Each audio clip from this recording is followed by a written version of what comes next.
പാർലമെന്റിലെ വർഷകാല സമ്മേളനത്തിന് മുന്നോടിയായി സ്ട്രാറ്റജി ഗ്രൂപ്പ് യോഗം ചേർന്ന് കോൺഗ്രസ്. വർഷകാല സമ്മേളനത്തിൽ വരാനിരിക്കുന്ന ബില്ലുകൾ സംബന്ധിച്ച് ചർച്ച ചെയ്യാനാണ് യോഗം. NDA നാളെ നിർണായകമായ യോഗം ചേരുന്നുമുണ്ട്. വിഷ്ണു പ്രസാദ്, വിഷ്ണു, എന്തൊക്കെ കാര്യങ്ങൾ ഇന്നത്തെ യോഗത്തിൽ ചർച്ചയായിരുന്നു?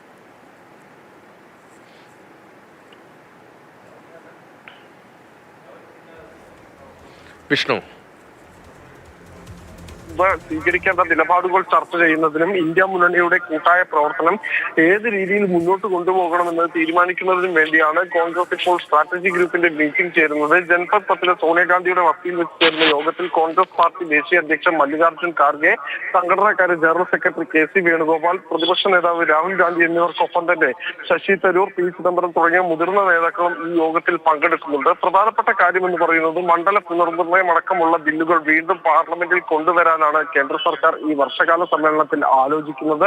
ഒപ്പം തന്നെ ഈ കോൺഗ്രസ് ജനതാ പാർട്ടിയുടെ സമരം ഉൾപ്പെടെയുള്ള നീറ്റ് പരീക്ഷ, ചോദ്യപേപ്പർ ചോർച്ച അടക്കമുള്ള വിഷയങ്ങൾ പാർലമെന്റിൽ സജീവമായി ഉയർത്തിക്കൊണ്ടുവരാനും പ്രതിപക്ഷ പാർട്ടികളും ആലോചിക്കുന്നുണ്ട്. അപ്പോൾ പാർലമെന്റിൽ സ്വീകരിക്കേണ്ടുന്ന നിലപാടുകളും പ്രതിഷേധ പരിപാടികളും ആസൂത്രണം ചെയ്യുന്നതിന് വേണ്ടിയാണ് ഇപ്പോൾ കോൺഗ്രസിന്റെ സ്ട്രാറ്റജി ഗ്രൂപ്പ് യോഗം ചേരുന്നത്.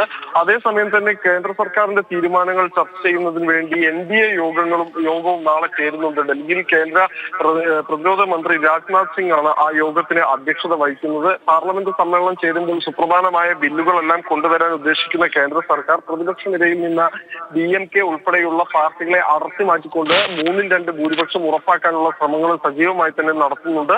അപ്പോൾ അക്കാര്യങ്ങൾ കൂടി നാളെ ചേരുന്ന NDA യോഗത്തിൽ ചർച്ചയായിരിക്കും. വിഷ്ണു പ്രസാദാണ് വിവരങ്ങൾ നൽകിയത്. പാർലമെന്റ് സമ്മേളനത്തിന് മുന്നോടിയായാണ് കോൺഗ്രസിന്റെയും NDAയുടെയും യോഗം. ഇതിൽ കോൺഗ്രസ് യോഗം ഇപ്പോൾ നടക്കുകയാണ്.